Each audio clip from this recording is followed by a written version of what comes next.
L'écho assourdissant de l'explosion sous-marine du Nord Stream résonne encore, une onde de choc qui a déchiré les profondeurs de la Baltique, mais aussi le cœur économique de l'Europe. Qui a osé frapper aussi fort, aussi audacieusement et avec autant d'impunité? Les faits que nous allons révéler risquent de vous glacer le sang. Préparez-vous à plonger dans les eaux troubles d'une opération secrète qui a changé la donne énergétique du continent. Question pour vous, d'où nous regardez-vous? Partagez votre ville et votre pays en commentaire.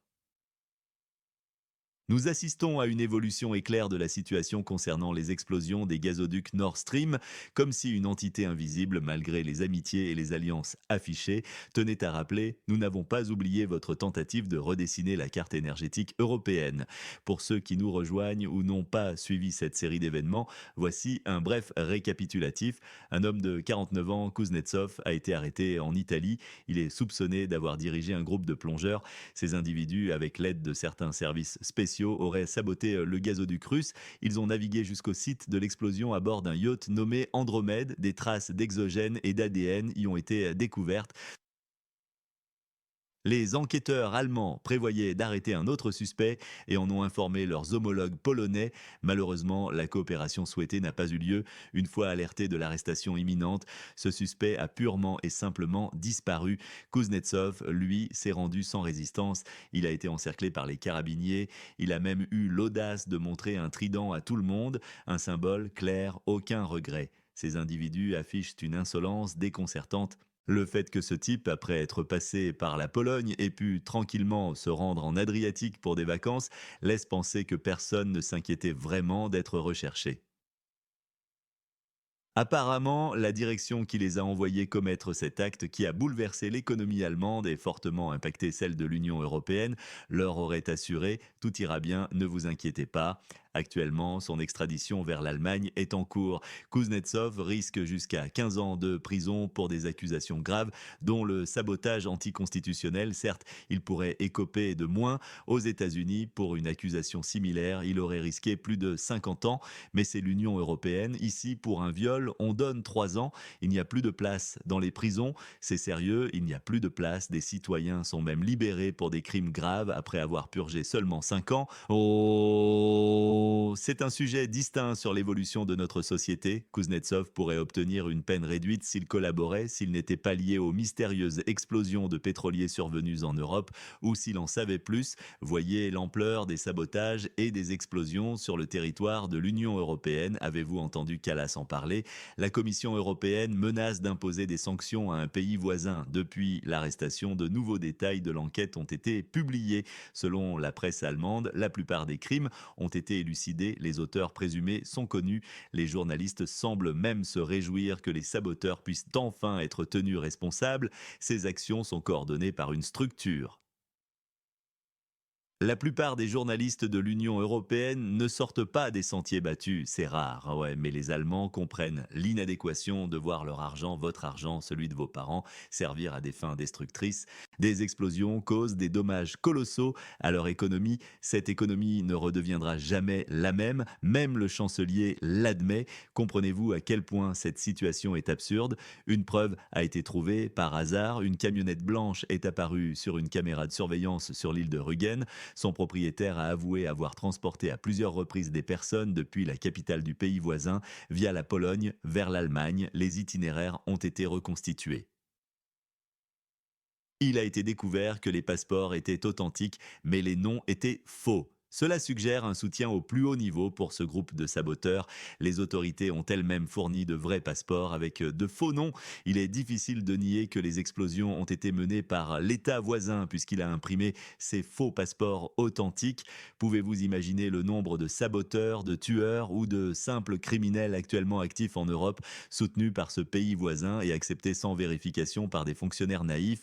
Au total, 7 individus auraient fait partie de ce groupe de partisans. Le capitaine, 4 plongeurs, un spécialiste des explosifs et Kuznetsov. Le premier identifié fut un plongeur présumé enregistré sous le nom de Volodymyr S. C'est en fait Volodymyr Jouravliov. Il n'y a pas de son ZH en allemand, d'où cette transcription. Il était instructeur de plongée dans la capitale du pays voisin. Lorsque les Allemands l'ont identifié et ont demandé son extradition aux Polonais, il a fui à bord d'une voiture diplomatique. Ce saboteur a été exfiltré du territoire de l'Union européenne où il avait commis un acte de sabotage par un véhicule de l'attaché militaire. Si la situation était normale, si les dirigeants européens étaient sains d'esprit, ils suivraient les instructions, il n'y aurait pas besoin de dépasser les limites de compétences. Il existe des protocoles spécifiques. Un tel événement constitue une note diplomatique, un refroidissement des relations diplomatiques. Pourquoi une Union européenne où certains peuvent commettre de tels sabotages? Cela soulève des questions. Les enquêtes sur des tentatives d'assassinat à mon encontre ont été gelées. De quel pays et de quelle ville suivez-vous notre analyse aujourd'hui? Faites-le nous savoir en commentaire. Le second suspect est Vsevolod S, un militaire de 53 ans. Il aurait opérativement disparu, peut-être mort. C'est fascinant. Pourquoi une légende militaire? Car c'est avantageux. Hop, il n'existe plus. De nouveaux documents sont imprimés et c'est tout. Gloire aux soi-disant héros. C'est d'autant plus intéressant que la personne qui a détruit l'économie allemande a été formée aux dépens de l'Allemagne. C'est l'Allemagne elle-même qui l'a entraîné à détruire son économie. Il a suivi une formation à la Bundeswehr dans un centre d'entraînement. Lorsque des échantillons d'ADN ont été prélevés sur des documents qu'il avait remplis, ils ont étrangement coïncidé. Une chance sur 1 milliard. Cet ADN correspond à celui trouvé sur le yacht Andromède. Avec sa politique migratoire et sa politique générale, les Allemands se sont tirés une balle dans le pied, comme l'a dit la Hongrie. C'est du terrorisme d'État. Les Allemands ont eux-mêmes élevé un terroriste d'État. C'est une situation normale, n'est-ce pas? Le capitaine, un marin professionnel d'Odessa, a utilisé de faux passeports sous les noms de Mikhail Popov et Yuri Kotenko. Ses empreintes digitales ont également été trouvées sur l'Andromède. C'est un ardent patriote. Il a participé à des régates, traversé l'Atlantique, navigué au large de la Thaïlande, de la Somalie et dans la mer des Caraïbes.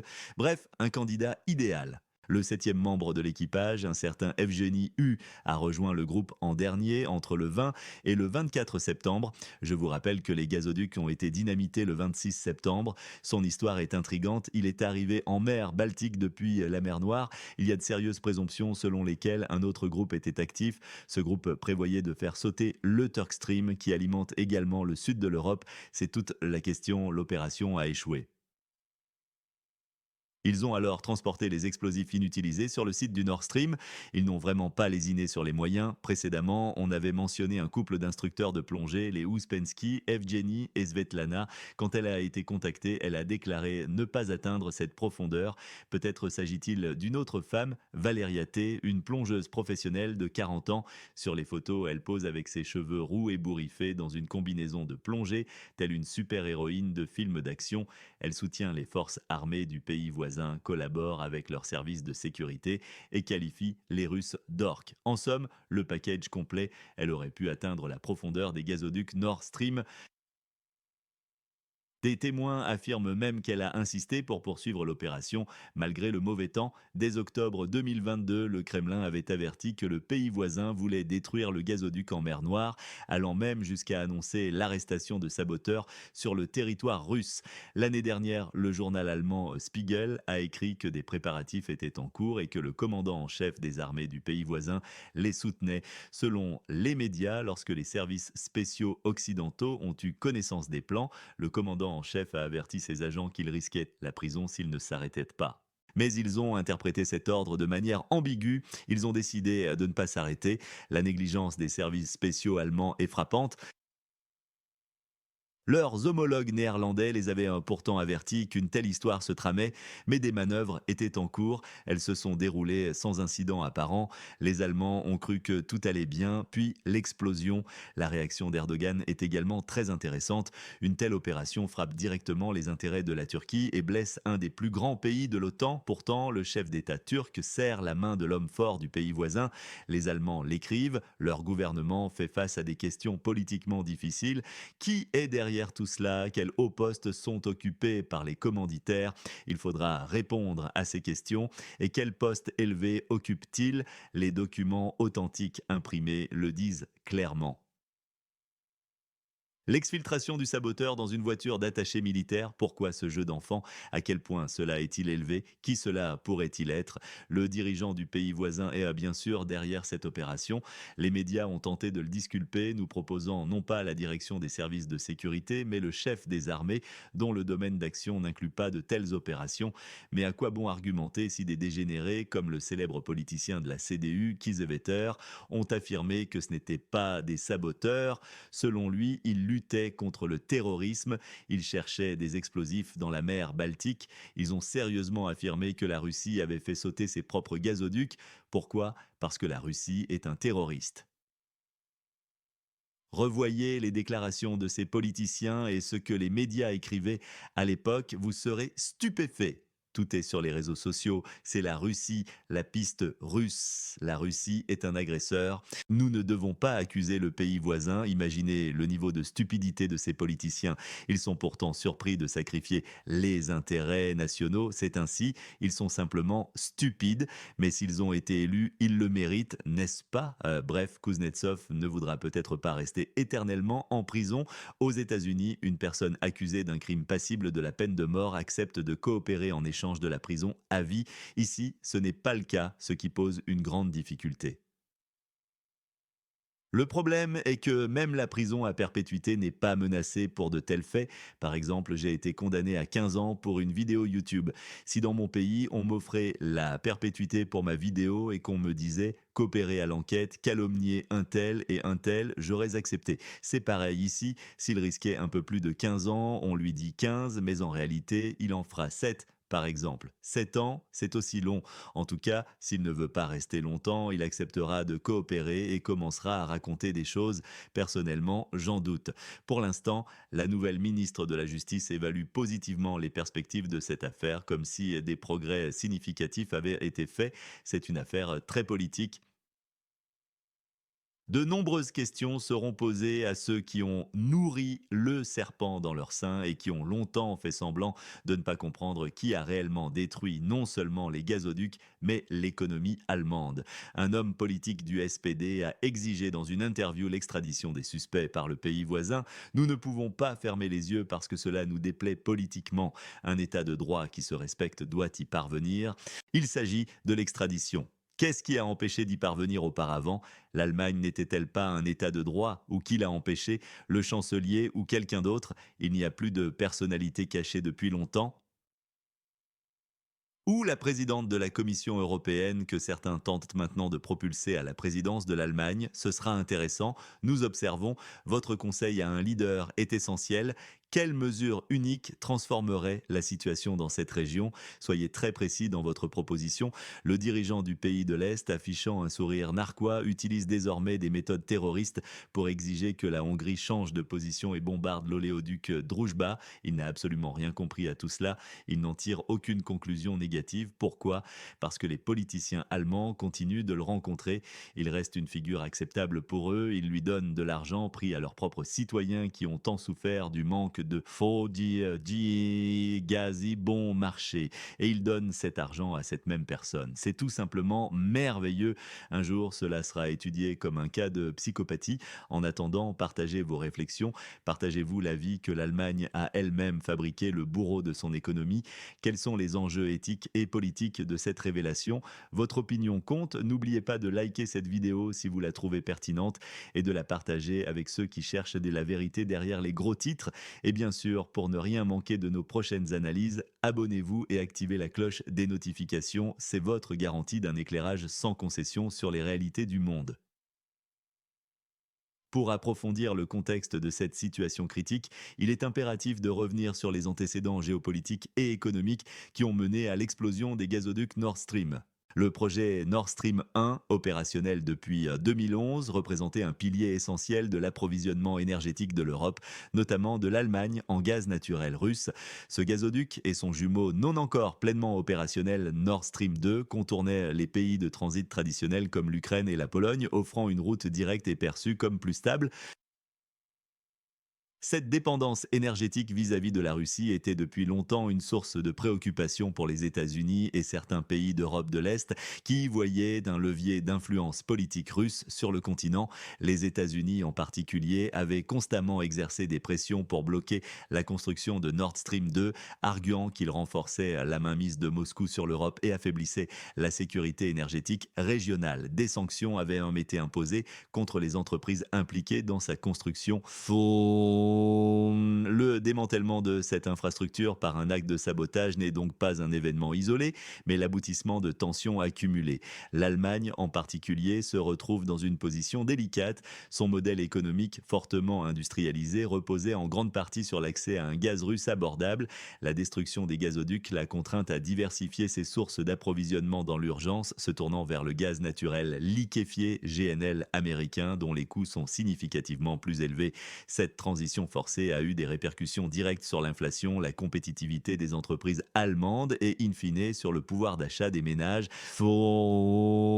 Des géants industriels allemands ont d'ailleurs exprimé leurs inquiétudes et certains envisagent même de délocaliser une partie de leur production vers des régions où l'énergie est des moins chères. Le chancelier allemand a beau tenter de minimiser l'impact à long terme, la réalité économique est implacable.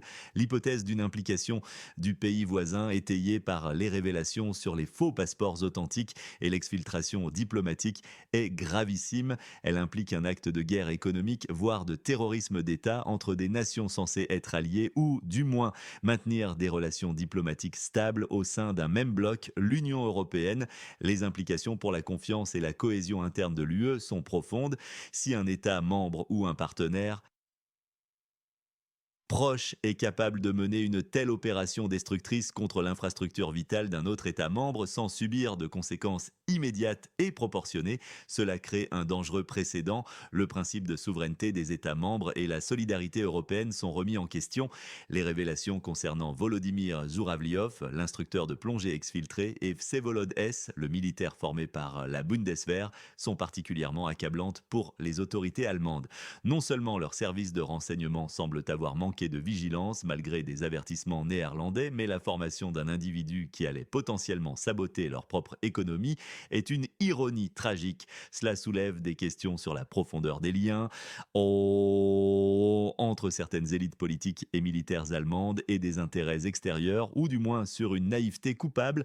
La question d'une infiltration ou d'une manipulation de ces hautes sphères devient légitime. Le silence de certains dirigeants européens face à ces faits flagrants est d'autant plus troublant. Ursula von der Leyen, présidente de la Commission européenne, dont le rôle est de défendre les intérêts de l'ensemble de l'Union, a été remarquablement discrète sur le sujet.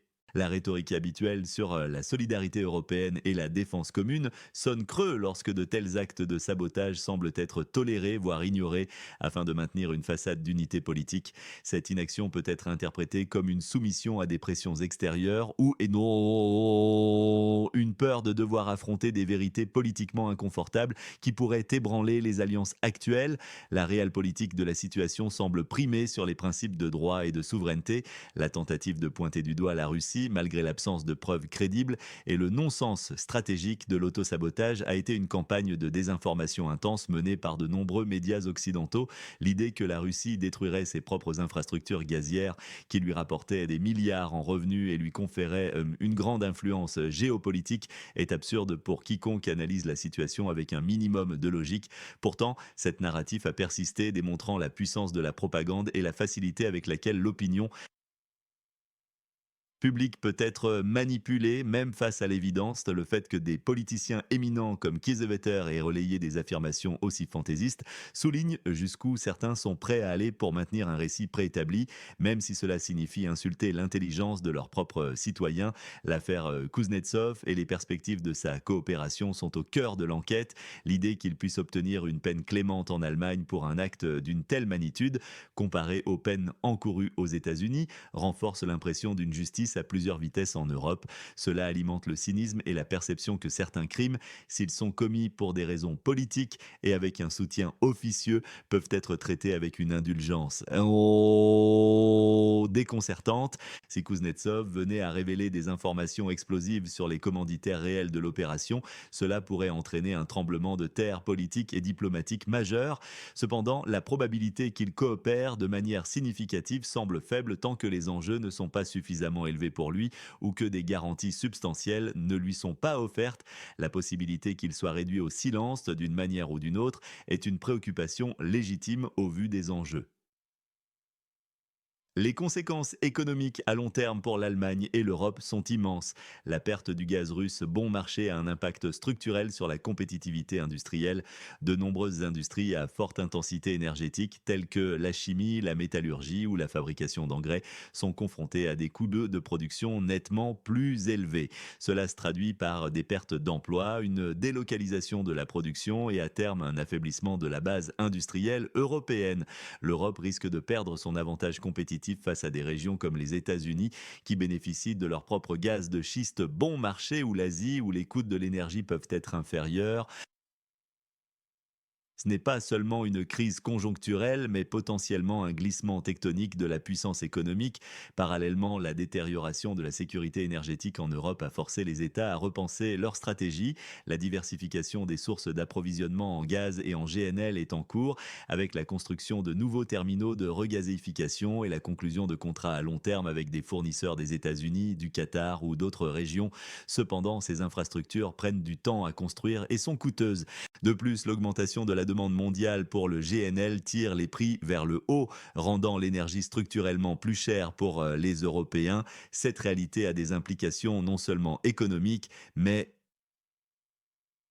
aussi sociale, avec le risque d'une polarisation accrue et d'un ressentiment croissant envers les élites politiques perçues comme responsables de cette dégradation du niveau de vie. Le rôle des médias dans cette affaire est également à interroger. La quasi-unanimité des grands médias occidentaux a relayé la version officielle ou a minimisé les faits troublants et alarmantes. Cela soulève la question de l'indépendance de la presse et de sa capacité à mener des enquêtes approfondies et impartiales, surtout lorsque des intérêts géopolitiques majeurs sont en jeu. Le fait que ce soit principalement des journaux allemands eux-mêmes qui aient commencé à révéler des détails compromettants, malgré la pression évidente, est un signe que certains journalistes refusent de se plier à une ligne. Faux deux parties. Cependant, ces voix sont souvent marginalisées ou qualifiées de pro-russes par les instances dominantes.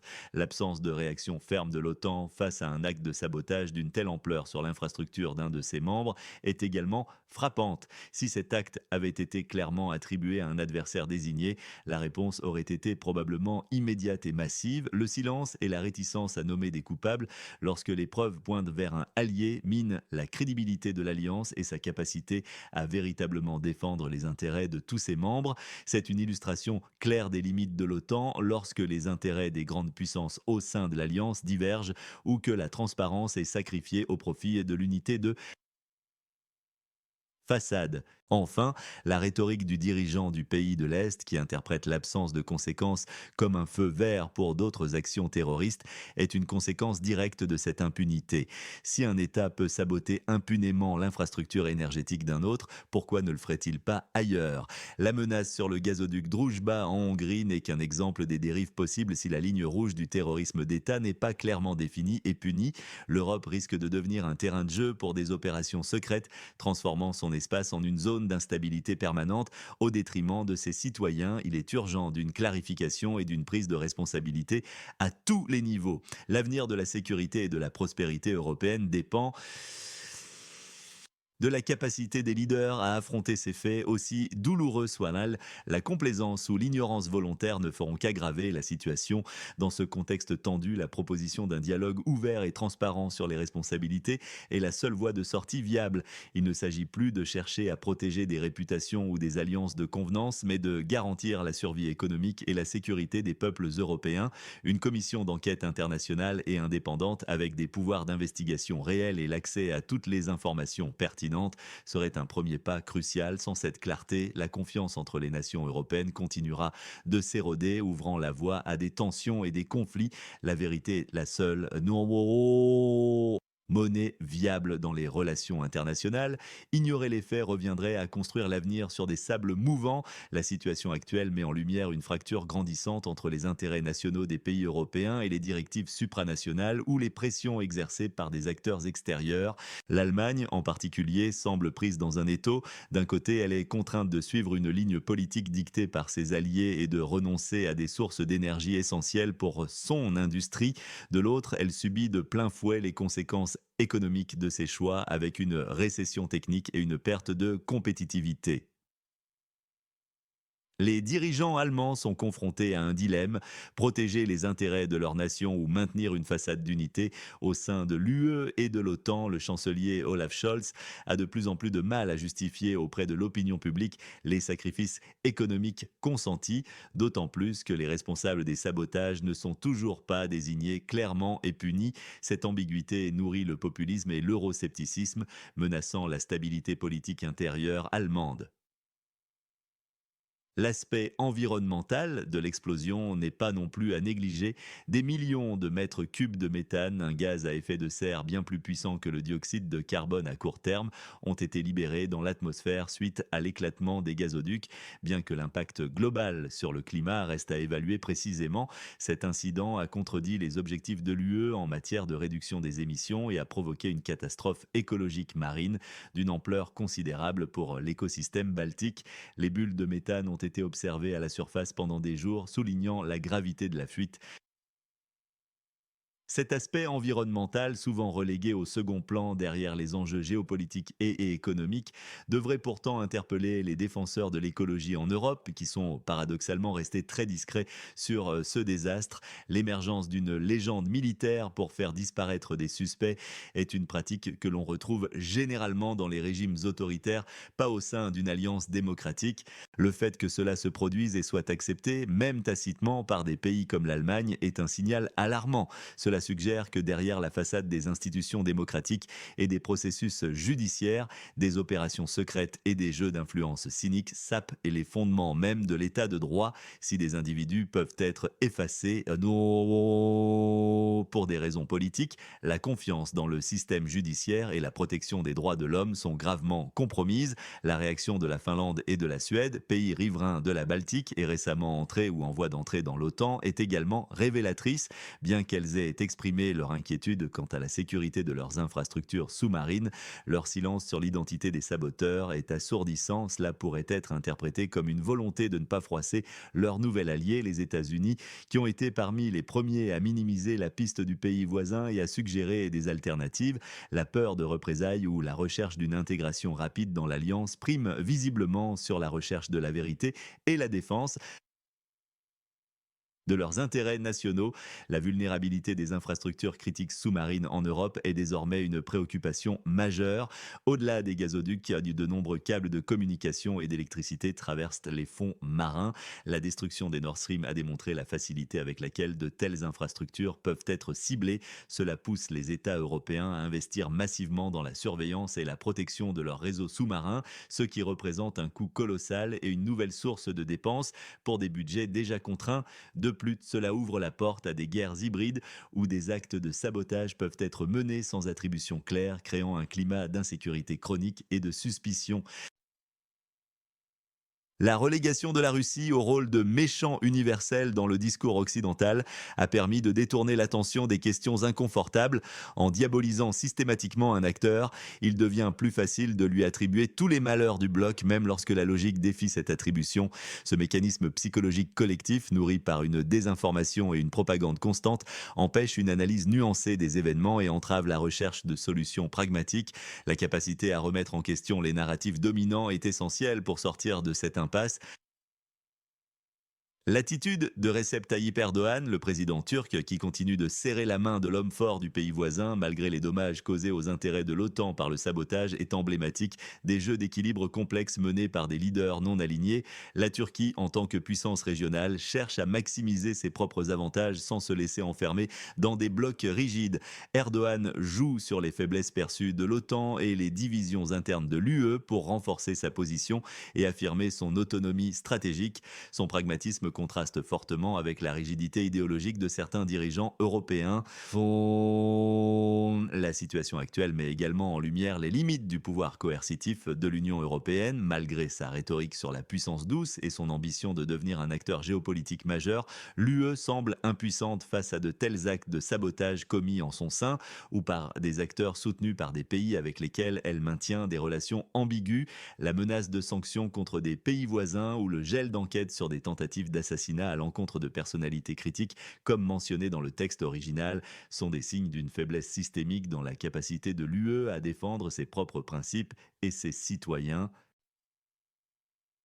La présidente de la Commission européenne, Ursula von der Leyen, dont la candidature à la présidence allemande est évoquée, se trouve dans une position délicate. Son silence sur l'attribution des responsabilités dans le sabotage de Nord Stream pourrait être interprété comme une tentative de ne pas compromettre ses chances politiques ou comme une obéissance à des ordres supérieurs. Sa légitimité future, qu'elle soit à la tête de la Commission ou potentiellement de l'Allemagne, dépendra en partie de sa capacité à affronter ces questions complexes et à défendre de manière transparente les intérêts européens. Si elle continue de privilégier le politiquement correct au détriment de la vérité, sa crédibilité en sera d'autant plus écornée.